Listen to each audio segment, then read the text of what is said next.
Hi guys, welcome. So today you've tuned in to the Serene trousers tutorial. These are those. So they're a lovely wide-legged trouser. These are a lovely linen.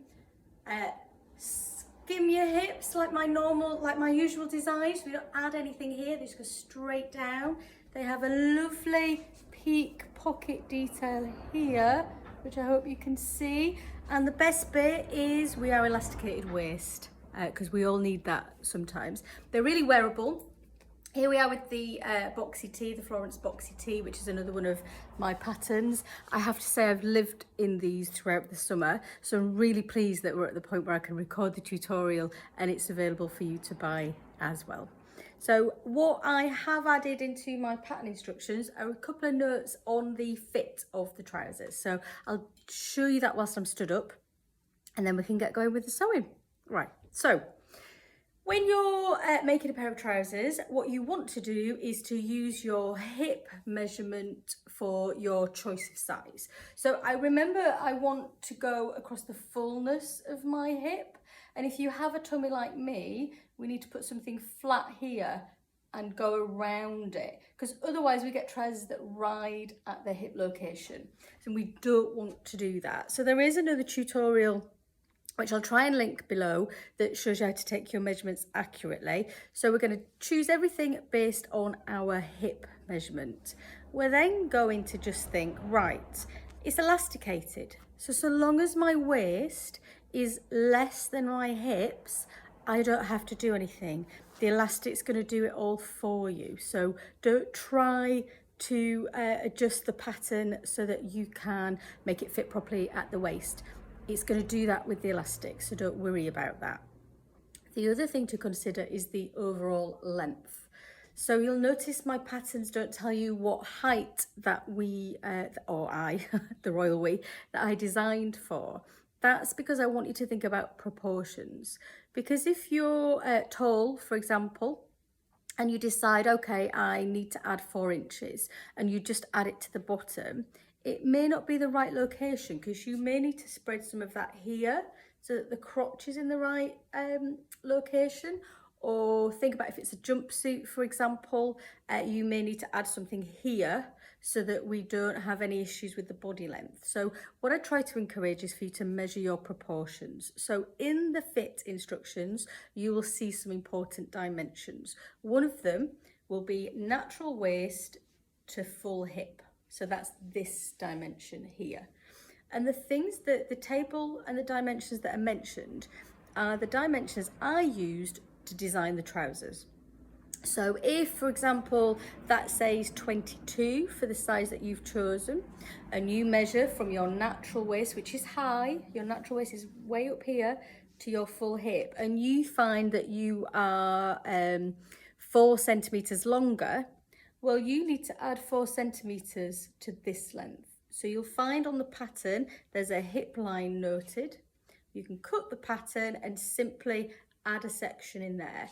And also you can reduce that section if that's what you need to do. Just remember, whatever we do here is also going to change the overall length at the bottom. So if we're adding 4 centimeters here, we're making them 4 centimeters longer at the bottom. So we need to consider that too. So the dimension that we also need to check is our natural waist all the way down to the floor. That's another one that's mentioned. So when you've measured that and you can compare it to your actual dimension, you can decide whether you need to add or reduce at that point. Remember, longer is better, because these are straight trousers at the bottom, so we can always take them up further, okay? That's another thing you can do with these trousers. You can make them into shorts, culottes, ankle grazers, whatever it is you want to do.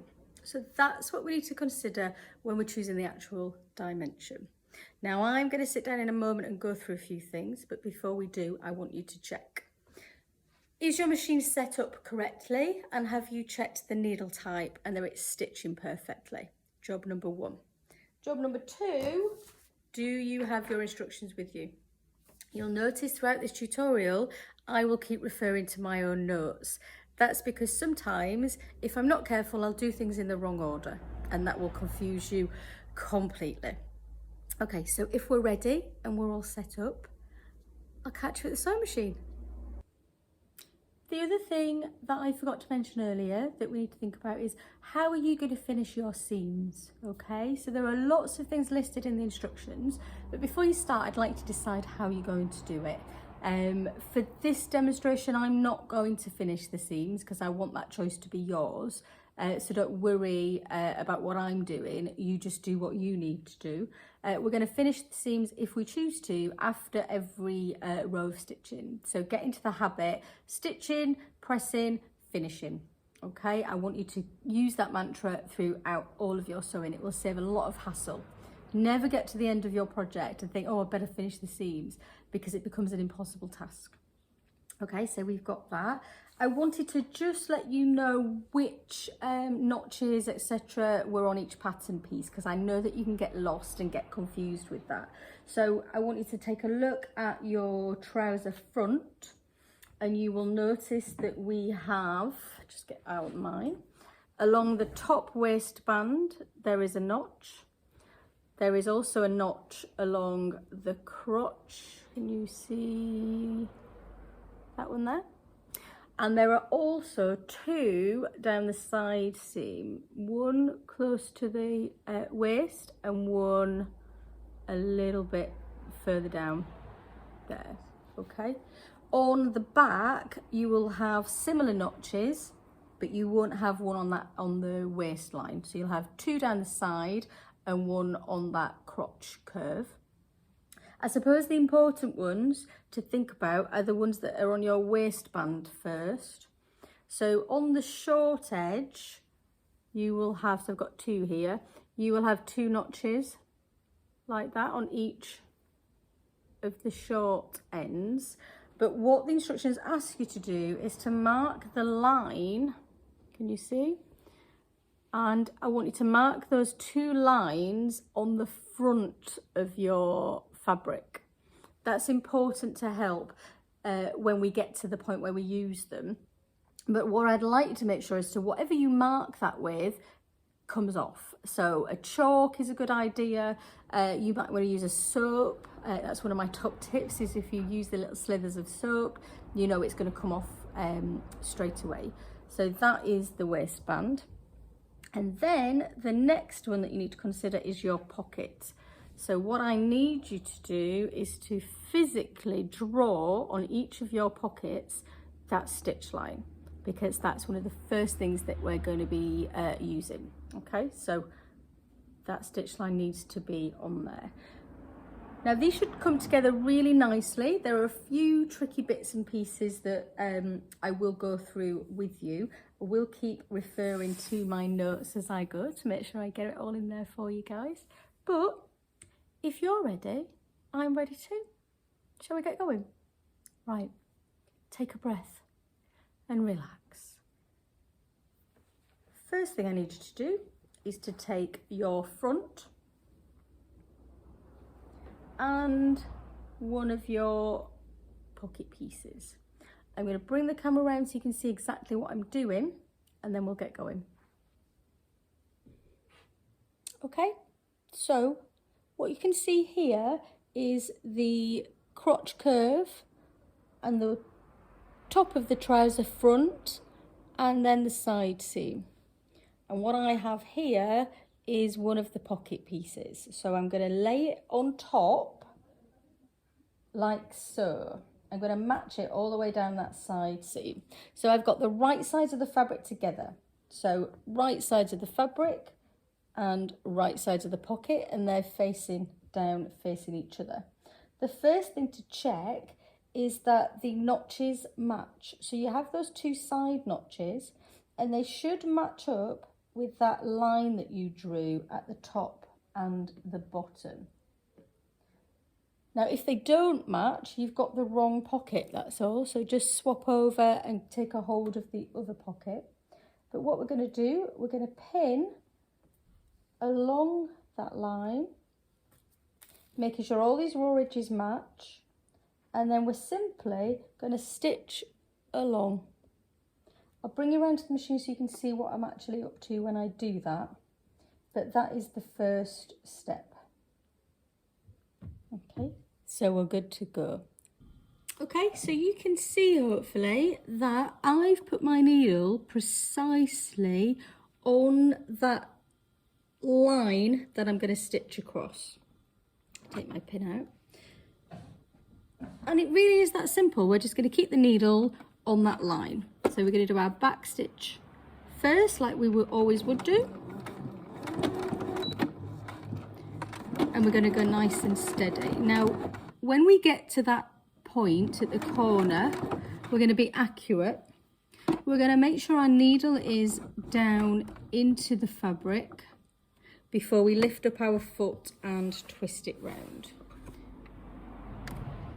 We do that so that we don't lose the point. So the needle in the fabric is anchoring it in place, and then off we go. I'm a big believer in taking pins out. I'm also a big believer that you can't have too many pins. They're the only thing that's holding your project in the correct location.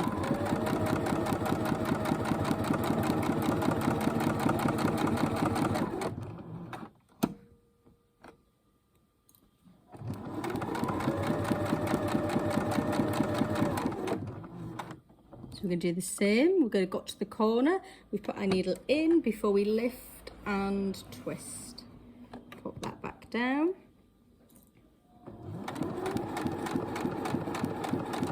And then we'll do a back stitch at the end.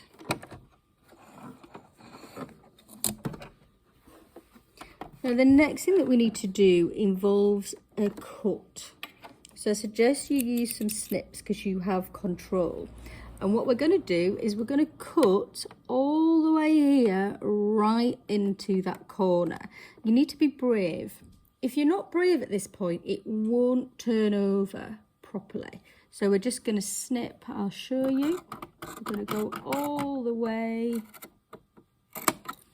into the corner there. So hopefully you can see how brave. Actually, I'm going to be a bit braver. There we go. How brave I was. Now you do need to be careful that you don't snip through the stitch line that you've just done, but you do need to be brave enough to go all the way in. Once you've done that, I want you to trim away the excess on this line and also all the way down that line.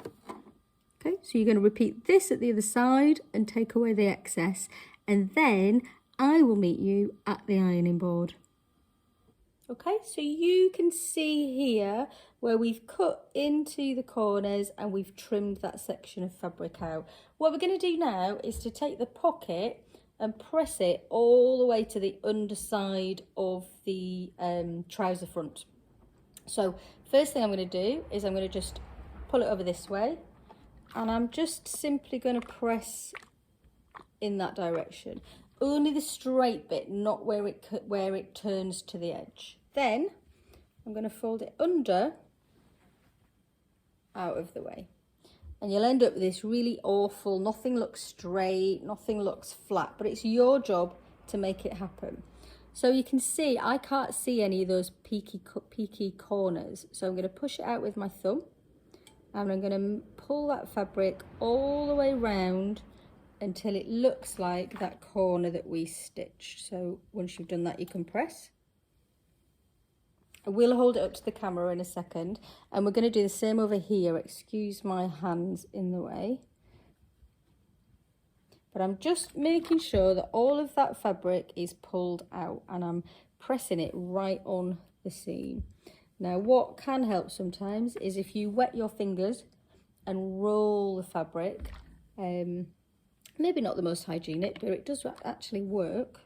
So I don't know, you judge what you'd like to do, guys. So hopefully you can see there that that's nice and pressed. Let me hold it up so you can see it a bit better. Okay, so we've got those lovely angles for the pocket that we were looking for. We're going to go back to the machine and we're going to top stitch here. So I'll meet you there. just want to take a minute to give you a tip on top stitching. So first of all, you want to turn up your stitch length to a whole number above what the default is. So I've turned mine up to 3.5 because the default is 2.5. So you judge it. But a longer stitch when it's seen, and a top stitch is always seen, looks better, just visually looks better. Now, a traditional top stitch is millimetres away from the edge, which can be really tricky to do. And my opinion is that if you can maintain a straight row of stitching, but it's slightly further away, then I can live with that. It looks so much better than a really close stitch that is wobbling all over the place. So here's my tip. If your machine allows you to, I want you to move your needle all the way across to the right hand side. And can you see it's now much closer to this edge? What we can then do is use the edge of our foot on the edge of the fabric as a guide, because once you have a guide, you're kind of halfway through the battle. So we're going to simply top stitch around. So I leave you recording whilst I do that. I'm hoping my fingers aren't in the way for you. So we're going to do our back stitch as normal, and then we're going to go all the way. Now when you get to the turning the corner, if you do it one stitch at a time, you can just lift and check that when you turn, you're in the right location. So can you see I haven't gone far enough, so I can spin it back round. And with the flywheel, I'm going to turn it to me. I'm going to do one more stitch and check again. And there we go. We're exactly where we need to be. So there's nothing wrong with stopping, starting and checking as you go. We're going to stitch all the way down and around the other side. And then we're going to do some work on the pocket itself. So I'll leave you to finish that top stitching, and then I'll see you in a moment when we have a look at the next step. So there's our top stitching, and what we're then going to do is we're going to take the pocket, so not the trouser front, the pocket, and we're going to fold it in half. So we're going to let the trouser front just lay on the desk there out of the way, and I'm just working on the pocket. Okay, so it's folded, it had a fold line, but basically you're folding it in half across the bottom. Now I'm going to pin across this bottom, and then I can give you a couple of better angles so that you can see what it is we're trying to do. We're just creating the pocket bag by folding the pocket in half, right sides together, and pinning across the bottom. Now we're not pinning through any part of that trouser leg. We are literally only pinning the pocket. So let's just see if we can show you this better. Okay, so that's the leg, that's the leg. I'm going to get the leg all the way out of the way, and then all we're working on is across the bottom of that pocket. So it's as if it's not even attached to the leg. We've just folded it in half with the right sides together, matched the edges here and matched the raw edges across the top, and we're simply going to just stitch across the top there. I'll do this whilst you're looking. We're going to use our regular seam allowance, which is 1.5 centimetres. All of the seam allowances are 1.5 centimetre, unless I tell you differently. You do need to remember before you stitch to reset your machine, because you remember you've probably moved your needle across and you've changed the stitch length. So reset all of that, and then we're doing a back stitch. And we're just going to stitch all the way to the end, taking the pins out as we go.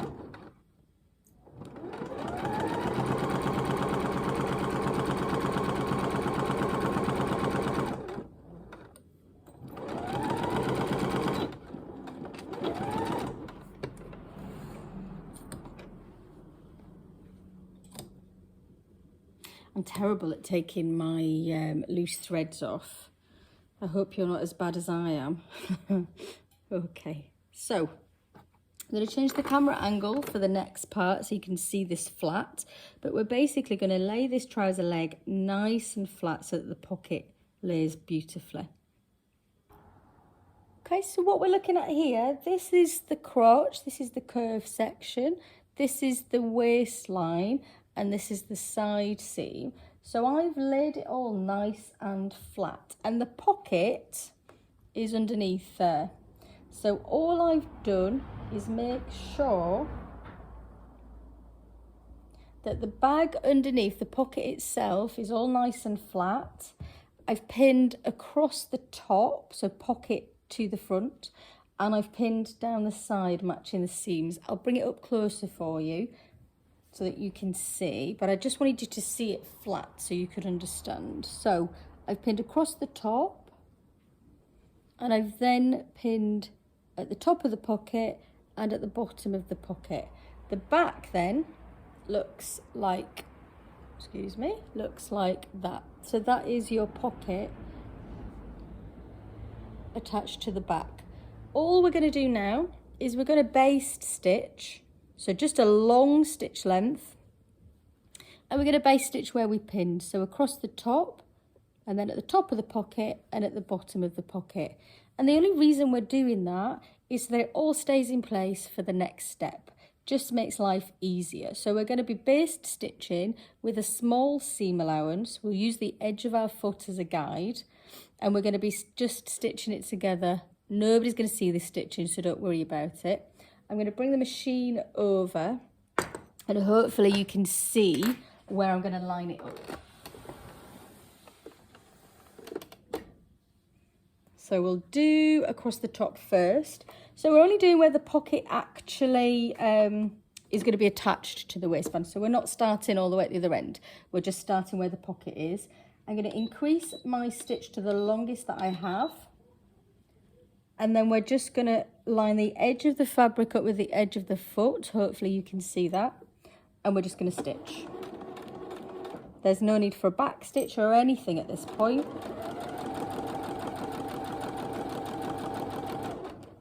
We're just keeping it all in place. When we get to here, because this is the top of the pocket that we also need to do, we can spin it round.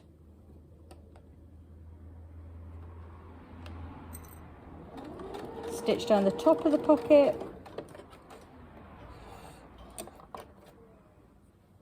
And then we're going to move, and we're going to do the same then down here at the bottom of the pocket, or rather underneath the pocket opening, not across the bottom. We're only stitching down that side seam.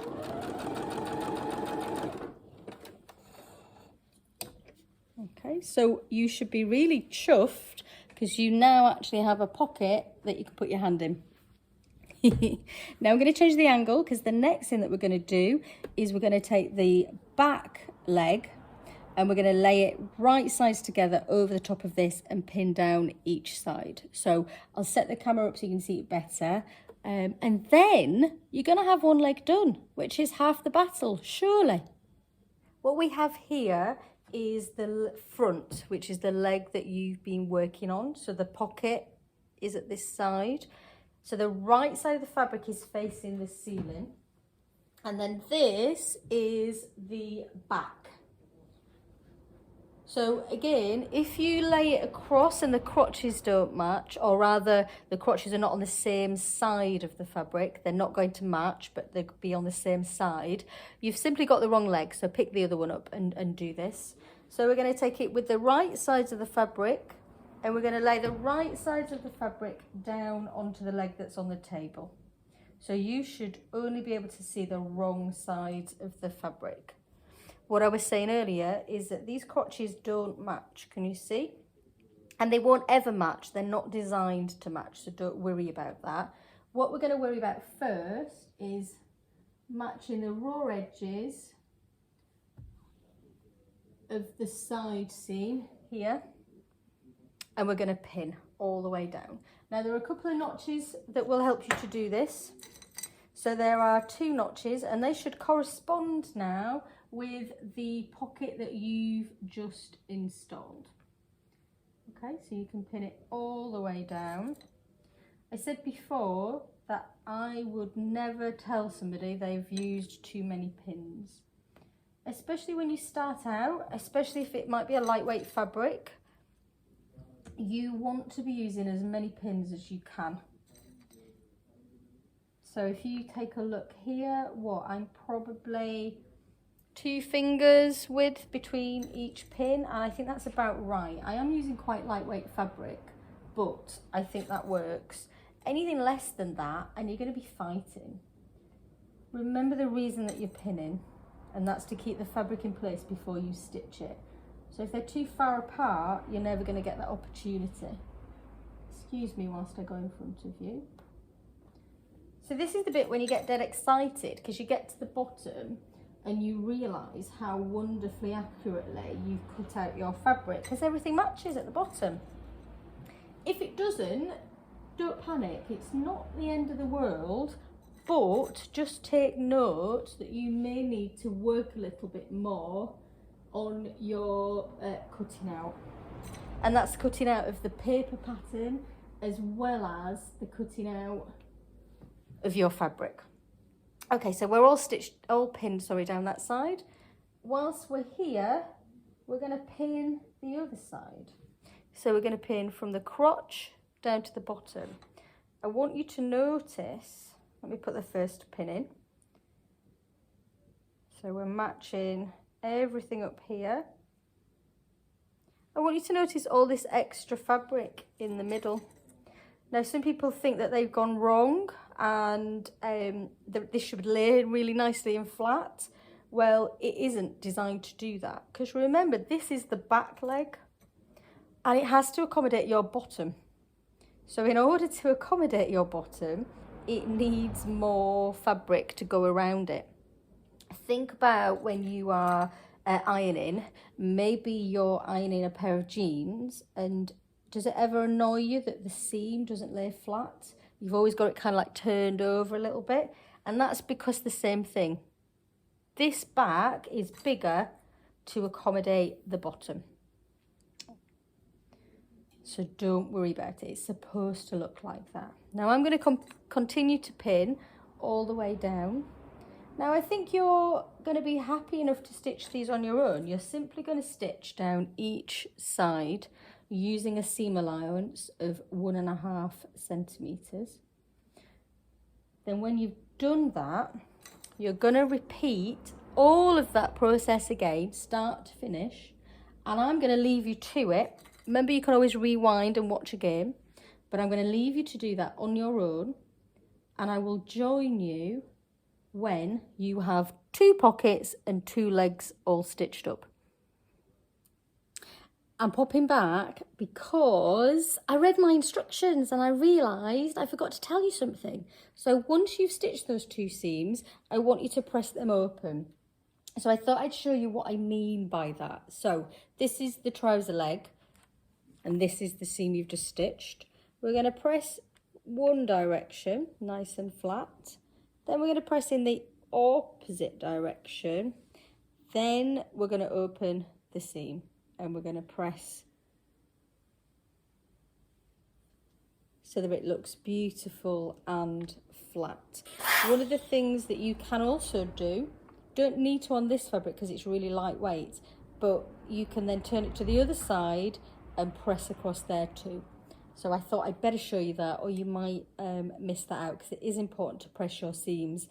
Pressing your seams elevates your project from what I would call homemade to handmade. And I think handmade is very different to homemade. It suggests a level of care and a level of detail has been taken, and the pressing is what that does that for you. Now I'm just going to finish this pressing, and I have 2 legs, and then I will show you how to connect the 2. Okay, so we've got 2 legs now. We got one inside out and one the right way around. Doesn't matter which is which. All the seams are pressed and finished if you've chosen to finish them. We're going to take the one that's the correct way around and we're going to place it inside this one. Now the way I find that easiest to do is I'm going to go to the bottom of this one. I'm going to put my hand up the trouser leg, excuse me, like this, and then I'm going to take a hold of the trouser leg, so the bottom of the one that's the right way round, and I'm simply going to pull it through. When you've got it through, this might take a bit of fighting, but what you're going to then do is you're going to find your two center crotch seams, so that's the inside seam, and you're going to match them and pin them in place.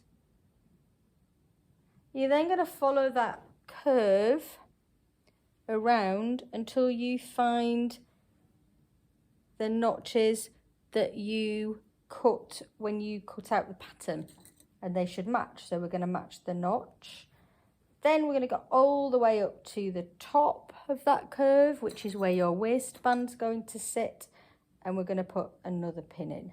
Now you'll think that was a bit overkill maybe for this project, but what I want you to do in any project is to match the seams and notches. So match all of the known points first, and then you know what you have to deal with in between.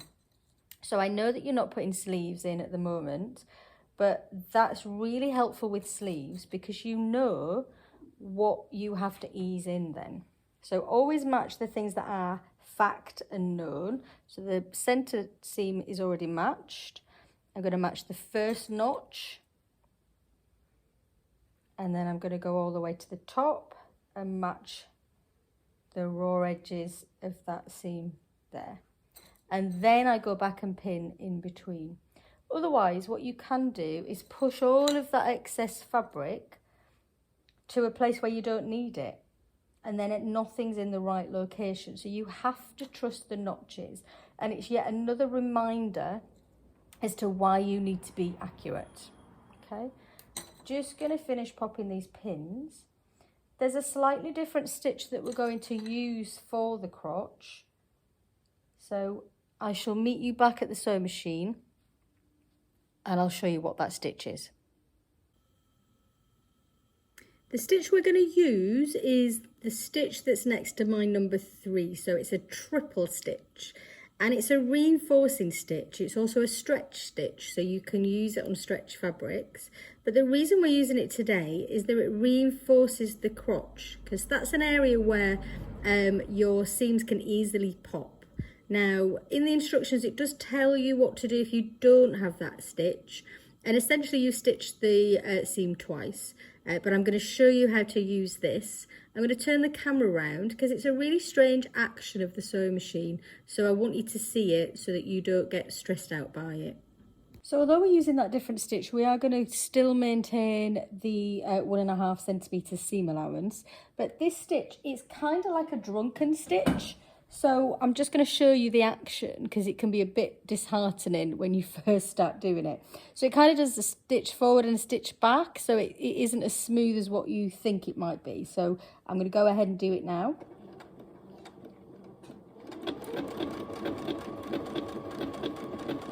Can you see how it's going forwards and back?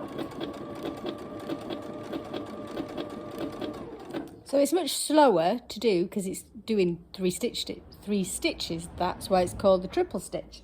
So I'm going to let you do all the way along that crotch, and then you can marvel in the fact that you have a pair of trousers almost, and then I'll meet you and we'll get going with the waistband. All right, see you in a bit. Right, so now you've stopped dancing about in your trousers, let's be serious. Now, I know you have been, and why not? You should be incredibly proud of where you've got to so far. So let's get them finished, shall we, so that you can be flouncing about in the streets. So what I have here is the waistband. It's folded so that the right side of the fabric is together, and I've matched the short edge. So do you remember you had these notches? You had one that was really close, and then you had one that was about halfway. What we're going to do is we're going to stitch this seam, but we're going to leave a gap between those notches. So we have a tiny little bit to stitch here. We're going to leave a gap, start at the other notch and stitch all the way. Now it's important that we really do some back stitches here and here, because this is where we're going to thread the elastic, so we don't want it to pull open. So we're gonna stitch across there. We're gonna use our regular stitch length. So mine's 2.5, but whatever your default is. And we're gonna use the 1.5 centimetre seam allowance. And we're just simply gonna stitch those bits. When I've done that, I'll meet you at the ironing board because we have a bit of pressing to do. Even though we've left a gap here, we're going to press these seams open just like we did on the trouser leg.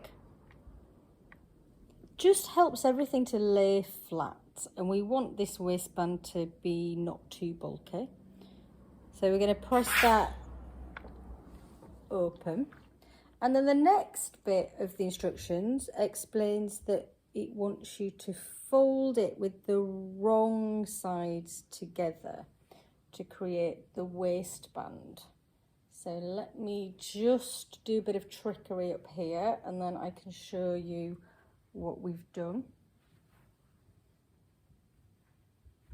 Okay, so can you see it was laid like this? So I folded everything so that the raw edges match at the bottom.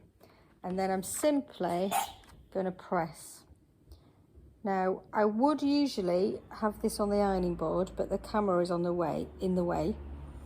So I'm just making sure that all of my raw edges match. In fact, let me do it like that. So I'm going to do one bit at a time.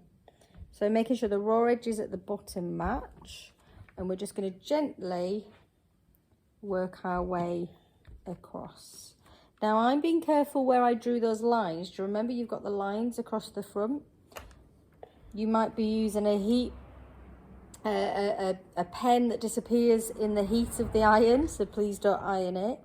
If you used my tip and used the soap and the steam in the iron, then it will get rid of it. So just be careful around those bits. But this is what you're trying to achieve. So this is your waistband, all beautifully folded in half.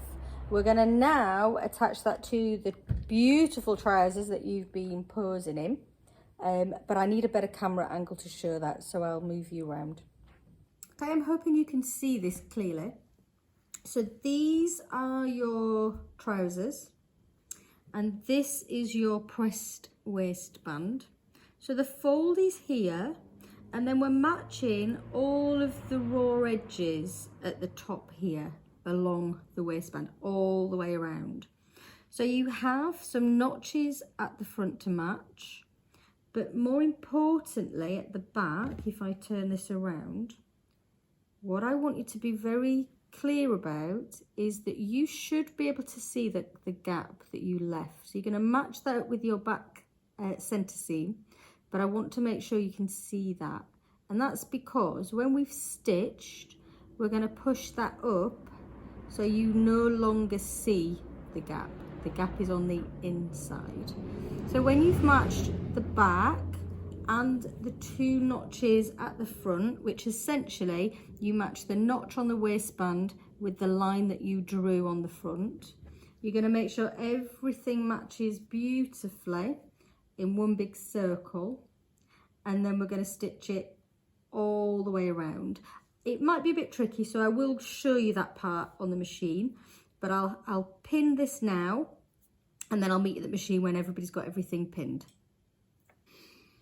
Okay, so all pinned. What I wanted to show you was, it's very easy to get all of the trouser caught underneath and stitch things together. So I don't know if you already know this, you may do, but you can take, on most machines, the underside off. And what you then get is an area where you can place your trousers underneath, so it create a loop around the machine. So there's a bit under here, but can you see it's coming out from under the machine? Just makes life a little bit easier. Once you've got that set up, you're going to accurately use your 1.5 centimetre seam allowance, and you're simply going to stitch through all those layers all the way around. When you've done that, you're going to press this seam allowance towards the trouser, so down towards the trouser. When you've done that, we'll take a look at threading the elastic and fitting it to you and on your person. Happy sewing. Can you believe you're on step 9 and you pretty much have a pair of trousers in your hands? Does that feel amazing? Should do. Should be incredibly proud of yourselves. Let's get them finished then. So this is elastic. I've put a big safety pin. I've made sure it's quite a substantial safety pin, and I've just folded the elastic in half at that point just to make it easier to go through. So you're going to find the hole that you had and you're going to pop it through like so. Now you're going to have to help this elastic, so you're going to have to keep folding it a little bit to get it through.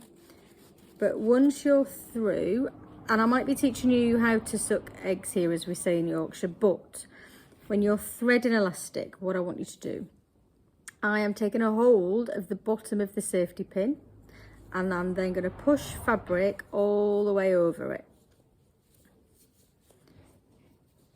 Then I'm going to take a hold of the top of the safety pin, let go of the bottom, and pull it through. And we're going to do that until we get all the way to the other side. So I thought whilst we were doing this, we could just have a bit of a chat about how it's gone. Things that maybe you should have learned as you're going forwards. So accuracy is a big thing. So hopefully you will have noticed that if you are accurate, all of your seams fit together. If you stitched with an incorrect seam allowance, for example, you'll soon find that things like the waistband won't fit correctly, and you'll have to kind of find where you went wrong. So it's really not good enough to cut out the paper pattern accurately and then the fabric accurately and then not stitch correctly, because it makes the first part of the exercise completely pointless. So it really is about being as accurate as you can be. Now these trousers, there's not very many places where if you are slightly wrong, you won't get away with it. But if you get into the habit now of being super duper accurate, then what you will find is that when you move on to more complicated garments, you don't have any issues. One of the other places of accuracy here is exactly what we're doing now, which is threading the elastic. If your channel is too big, then your elastic's going to roll around all over. And then if your channel that you're threading through isn't big enough, then it's not going to work. So just a little note about accuracy there, guys. So really pay attention to what it is that you're doing and what it is that the instructions are asking of you. Now I'm going to finish pulling this through, and then I'm going to just show you how we're going to fit it. So it will involve me changing my trousers. So I'll meet you back here when I have these on inside out. All right, see you in a minute. Okay, so you need a pen or something that you can mark your elastic with. I happen to have white elastic, so I can just use a regular biro. If you have black elastic, you might want chalk, or you might want to do it with pins, whichever makes it easier. But you need a way of marking the location on your elastic. Okay, so I have them on inside out, looking rather beautiful. So let me just tuck myself in so you can see the back. I have quite a bit of elastic out here. Now, you want to be comfortable in these trousers. You don't want them so tight that you feel like you can't breathe, but you also want to be able to jump up and down and them not be around your ankles, because apparently that's important for trousers, so think on. So I'm actually quite comfortable, as luck would have it, where they've landed.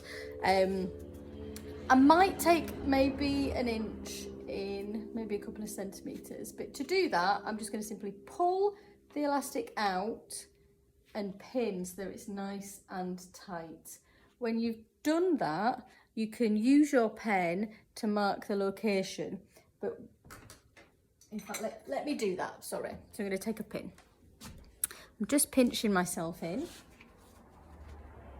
so that I can just judge where I actually want it. So I'm pinning through both of the bits of elastic. It's a bit tricky because it's at the back, but the back is the best location to put that seam really that you're going to hand stitch. So I put a pin in, just checking. I do feel really comfortable in those actually.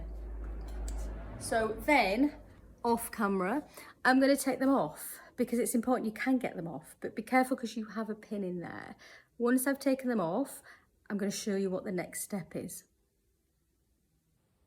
Okay, so I've taken them off and that's where the pin was here. So I've drawn a line with a pen, whatever it is that is a whatever it is that highlights the location for you. And then I've also done the same on the other side. Now I can unpin everything because those two locations are marked. What I then need to do, which can be difficult, is I need to pull more of that elastic out. So just be gentle in doing that, but you need to pull all of that elastic out. Then I'm going to change. So I've gone from being like that, but what I actually want is that. So I want them laid flat on each other. So I'm just going to match those two lines up. And all this means is that I stitch the elastic flat, so there's no extra bit to add any bulk. Just going to trim the excess away so that you can see what I'm doing. And then we're going to stitch it with a zigzag stitch. So I'm just going to trim the excess and then I can show you properly what I've ended up with.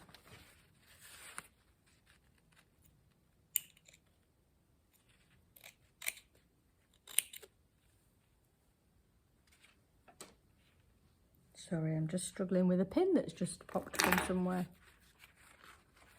Okay, so I've checked all of the elastic is flat on the waistband. And I've laid my elastic one on top of the other with the blue, with the blue lines matching. So it's nice and flat. I'm now just simply going to zigzag down here. I'll bring you round so you can see how I would go about doing that. Okay, now it can be tricky, so you really need to pull out excess elastic so you can get it under the machine foot, and you need to be very careful here that you don't get anything caught underneath. I'm just set at a regular zigzag stitch, so I have a stitch length of 2 and a width of 5, but it's quite a wide one because we do need to stretch. And I'm going to go to town because this is the only stitch that's going to be holding the trousers together, and also it's not going to be seen because it's going to disappear into the waistband. I guess maybe I should also explain why I don't tell you the size of your elastic to cut. So different elastics have different levels of elasticity. So if one doesn't stretch as much as the other one, then the size of the trouser is going to vary. So I really prefer you to try it on with the elastic that you've purchased. So hopefully you agree with me on that. Okay, so let's get going. I'm going to do a couple of stitches first and then back stitch. And then forwards again, and it's going to give me a chance to take the pin out, but I'm really holding that elastic together. Be careful that nothing gets caught. And then I'm going to go back. I'm going to go all the way back with the back stitch just to make sure that there is no way that that's going to come undone. And then for good measure, I'm going to go forwards again.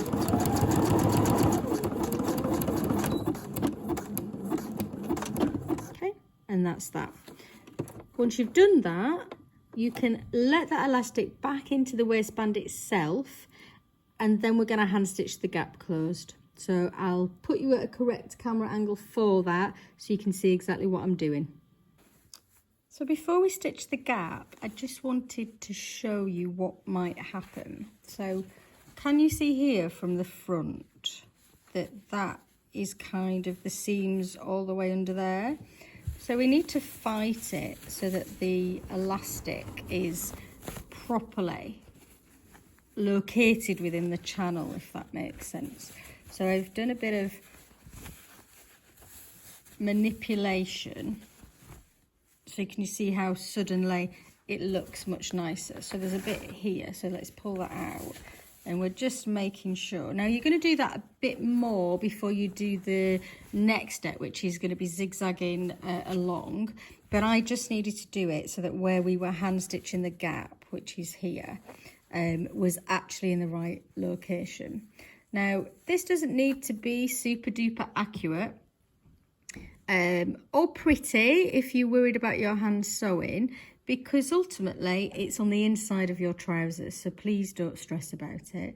But the first thing we're going to do is we're just going to go through both of those edges. I'm trying to keep steady so you can see all the way through. So I'm going to go through both of those edges, and I'm just going to do a little stitch in that location 3 times. 1, 2,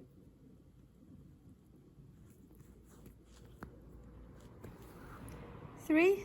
So that's all anchored, and then just going to make sure it's overlapped properly, and then I'm just going to go through one side and then the other side and pull, and then just a little bit above one side and then the other side. Now if you do smaller stitches, they are less obvious. If you are a bit of a neat freak, keep the distance between them exactly the same. But as I've said, nobody's going to see these, so it's just between you and your pants. Okay, so don't stress too much about it. Trying not to catch the elastic behind, because our next step is going to be to sort of even all that elastic out. So we don't want it to be caught into this little bit of hand sewing. So I'm going to go all the way up to the top, and then I'm going to do like what we did at the beginning. So I'm going to do 3 little stitches in the same location so that it's anchored. And then we're going to mess about with the gather. So we're going to make sure that that waistband is not twisted and all sat in correctly, just like I did a moment ago, but we're going to do that all the way around. And then we're going to actually remove as much of the gather as we can from the front section. And that's the front section that's between the 2 lines that you've drawn, okay?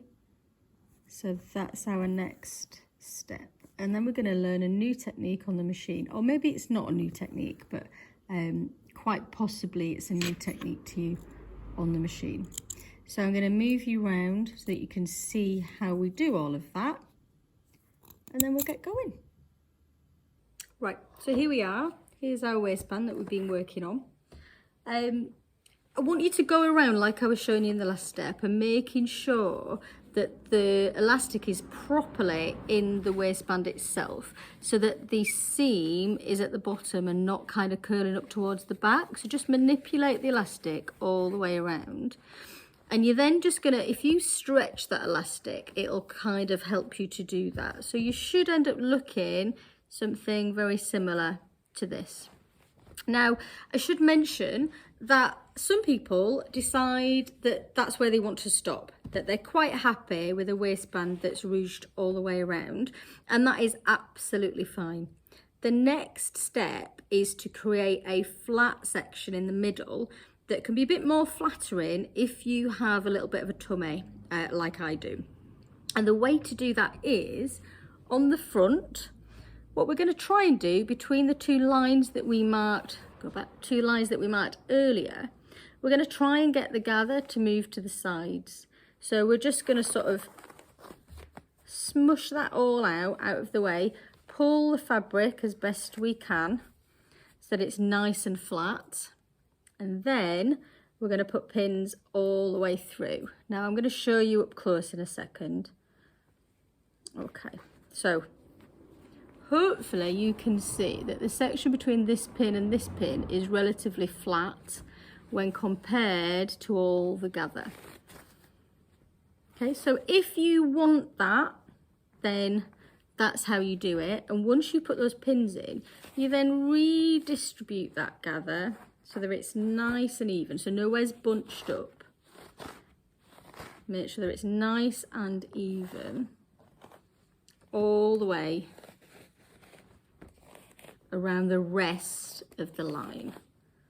Now, this might take you some time, just like the sort of redistributing the elastic in that channel, but just be patient. Just take some time out to do that. Make sure you're happy with it, because the next step, we're going to fix those locations. So you really want to spend some time just making sure it's as you want it. Once you have it as you want it, you need to pop some more pins in there. Just bear with me whilst I find them, because I didn't bring them with me. Got them. So in addition to the 2 that you put at the front, once you're happy with the distribution, I want you to put 1 pin at the side seam. And again, we're just going all the way through. I want you to put 1 at the back seam, and then another 1 at the other side seam. So just to recap, we've made sure the elastic is sitting beautifully in the casing, waistband. If we chose to, we've then flattened out the front section between the lines that we marked on in step 1. We've redistributed all the gather, and when we're happy, we've popped a pin at each side seam and 1 at the back seam. Okay, now let's get to the machine and I'll show you the next part. Okay, so we're at the machine. This is the waistband with the elastic, and this is the trousers. We're set at a zigzag, just the default zigzag. So I've got a stitch length of 2 and a width of 5. And we're going to do the first row. So the left side of my foot is just going to follow this seam this seam line here. So I thought I'd show you how we was set up before I showed you the technique. Now I really do want you to practice this technique on something completely different. So just get a piece of elastic and make up a mock to do it, because it can be tricky. And I'm going to keep telling you to be very careful, because if you pull too hard, you're going to damage your machine. Now I'm going to flip the camera angle, because you really do need to see a wide view of what I'm doing to get a real understanding. But what we're going to do is basically stretch the fabric or the elastic between this pin and the next pin and zigzag. But our arms are going to follow through with the fabric, so we put no pressure on the needle or the machine itself. So let me flip you around and it'll explain it a bit more. Okay, so I needed you to see everything, and I'm going to try my best to keep my arms down and out of the way for you. So I'm going to put the needle into the fabric, and before I do anything, I'm just going to do our back stitch. Okay, once I'm ready, needle in the fabric. I'm going to take a hold of the next pin, which is at the side seam. And I'm also going to take a hold at the back here. I'm going to pull so that the fabric is flat. So I'm not pulling the fabric, I'm just taking a hold here and just pulling so that the fabric is flat where I'm going to stitch. When I've done that, I'm going to start sewing, and my arms are going to travel through. So I'm not pulling the fabric through, I'm just keeping the tension, and then I'm going to travel through. So let me see if I can illustrate that without covering the camera up with my big fat arm. Okay, so I've pulled it flat, and we're going. Can you see how I'm moving through with the fabric? When I get to that next pin, I'm going to stop. I'm going to put my needle down, and then I can relax a little bit. So hopefully you can see what effect it's having. And I'm going to take a breath and I'm going to reorientate everything so that you can see. So that needs to be out of your way. And I'm going to take a hold of the next pin, which is way back here. I'm going to take a hold of the back again. And then I'm going to pull so that the fabric is flat. And then I'm going to continue.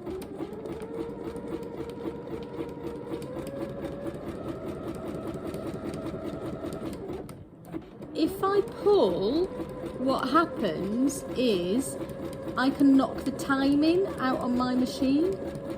So whatever you do, don't pull it through. You're just traveling with the fabric. If like now, I find actually I'm reaching too far and it's uncomfortable, I've stopped, I've put my needle down and I've reorientated. So I just take a hold of the same pin again, which is only here now. And then take a hold of the back, she says, take a hold of the back and then pull it flat again and then we can go. So don't struggle, because if you struggle, what's going to happen is you're going to put pressure on that needle, and I don't want you to knock the timing out on your machine. So I'm just coming up to that pin, I'm going to stop, I'm going to put my needle down and I'm going to reorientate again. I'm going to continue to do that until I get to the other line that I marked at the front, so there's the gap without any stitching across. So I'm just going to let you watch my technique for this row. We're doing 3 rows just because it's nice, isn't it? I'm just trying to move this out of the way so it doesn't stop you seeing anything. Okay, so I've got the next pin here, hold at the back, and I'm going to pull it so that it's flat. So I'm trying to get the fabric flat. I'm not trying to pull anything. I'm just making sure that the fabric is flat against the elastic. And then I'm traveling through. Try and keep the steady speed too, and that will keep your stitches nice and even. Okay, needle down. I was just losing it a bit there because I was stretching too far. This is the last pin, so I'm going to take a hold of the back, I'm going to pull this flat, and then I'm going to stitch, travelling through with the fabric itself. You want to try and make sure you don't catch the seam at the back in this, but if you do, it's not the end of the world.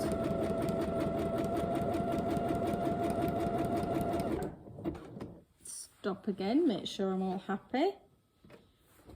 When I get to this the pin, it's the last pin, and I'm just going to do a back stitch.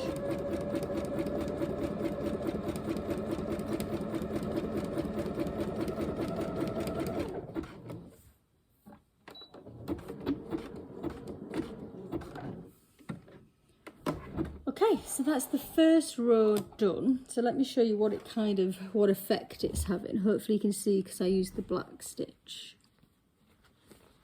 So that's all the way around, but notice there is no stitching at the front. So now we're going to do the next row, which, let me just check the instructions for where that gets lined up to. Okay, we're going to do it the opposite way. So this time, the right side of the foot is going to match the top of the elastic. I want you to notice I haven't taken the pins out in that first go round because I need them as markers for the next time. So don't forget that they're still in there. I'm not going to mess about whilst you watch this because I think you want to be getting on and practicing. So that's what you're trying to achieve. You're going to do 3 rows. You're going to do 1 at the bottom using the left foot as the guide, 1 at the top using the right side of the foot as a guide, and then the third one, let's check. The third one is going to be in the middle, but what you can do is use the top of the waistband up against the 2.5 centimetre mark on your foot plate here, and that will put it in the centre. So I've got 2 more to do, as have you. but definitely do a practice and get that technique, and then we'll move on to the next step. I'm hoping we're still friends after that. Just take your time. It is a tricky technique, but it gives a real finish to the trousers if you've chosen to do it. So the last step for the waistband then is just to get some steam on the elastic. It just helps it to kind of get back to where it should be, re-elasticize, I think they call it. So we're just going to get some steam and we're going to give it a blast. What this can do is just make it look much more even. It's a great tip for old trousers or anything that's got elastics. It kind of revitalizes the elastic. Just get some steam on there.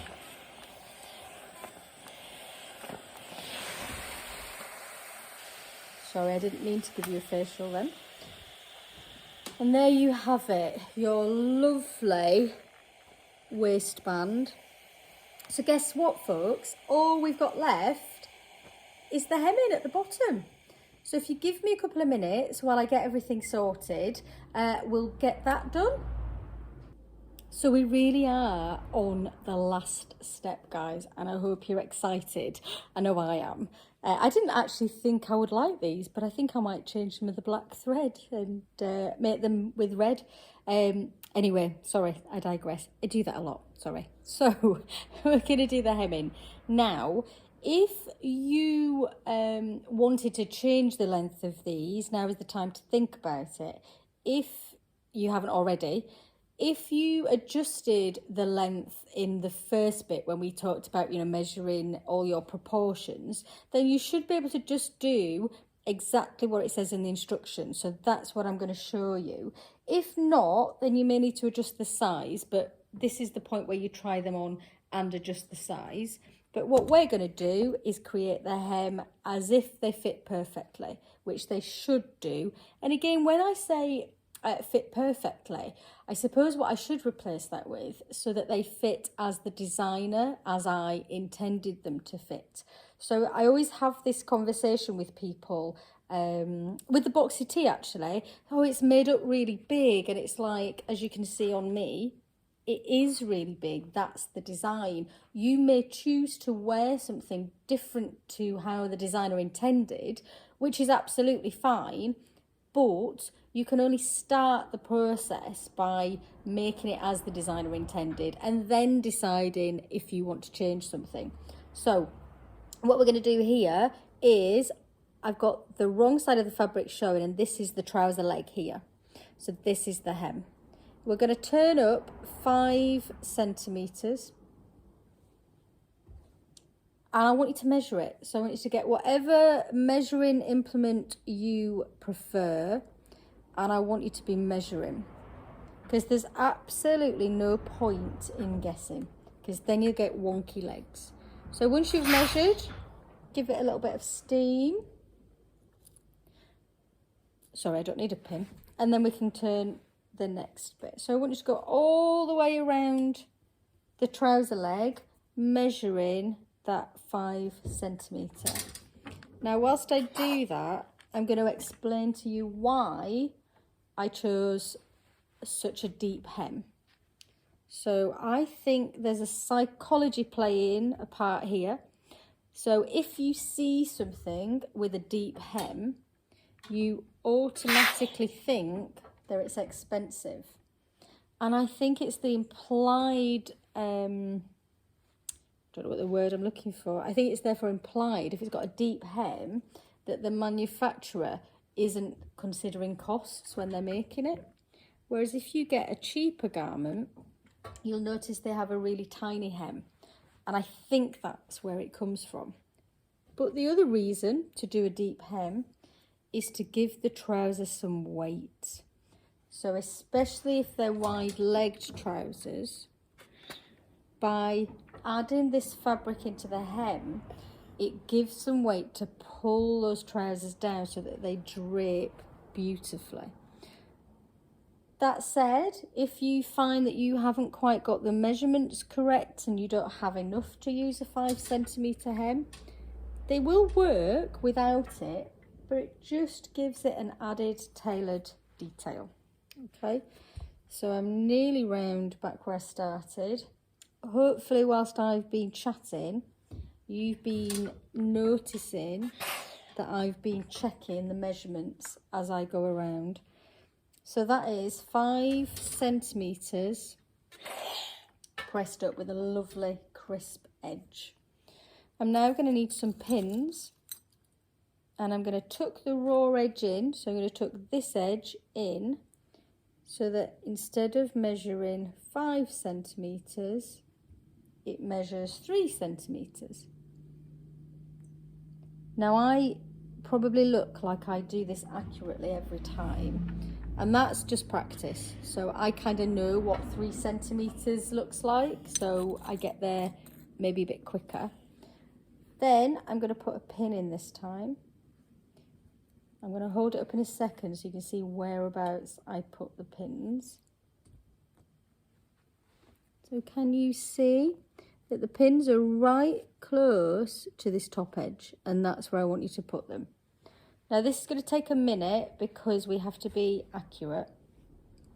I want you to pin that 3 centimetres all the way around, and then I'll meet you back at the sewing machine. So here we are, the final step, guys. Take a breath, don't rush it, okay?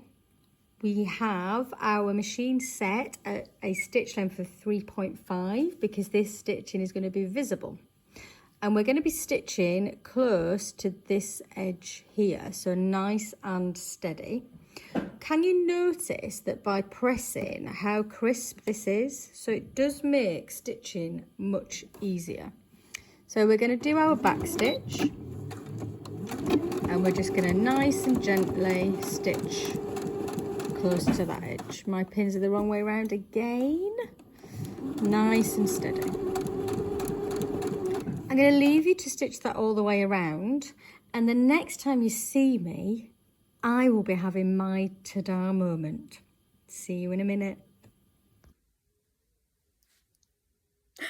I absolutely love them. I didn't think I was going to like this fabric, but I really do. Anyway, I'm sure yours are beautiful. Before I show you mine, I just want to say I want to see yours too. So use all the hashtags, send them to me privately if you'd like. It's really important to me that we're representative of everybody. So I would really love for people to see you in yours so they know what it's like on their body type, etc. So please, please share away. Also check out all of our other patterns. I say my other patterns. I don't know why I suddenly slip into the corporate. Check out all the other patterns. There's the new ones, this is part of the collection for the Serene collection. But yeah, hopefully you enjoyed it. If you did enjoy it, please comment below, put it all over social media. I'm very good at replying, and also if you have any problems, please contact me because I really do want to help. So hopefully you enjoyed our little tutorial, but let's see if you enjoy my trousers. Are we ready? So here we go. Not very styled properly because I've still got the same t-shirt on, but hopefully you can see that they drape really nicely. The pockets are just perfect.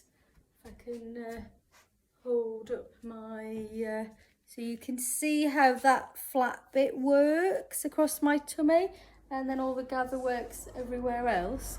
The length, because I adjusted it because I'm short, so it's kind of just touches the top of my trainers really. But I have to say, they're a really nice pair of trousers. The pockets are huge. And yes, they're wide leg trousers, but they don't add anything here. So I love mine. I hope you love yours. And hopefully I'll see you on another tutorial soon. Take care, guys. Happy sewing. Bye.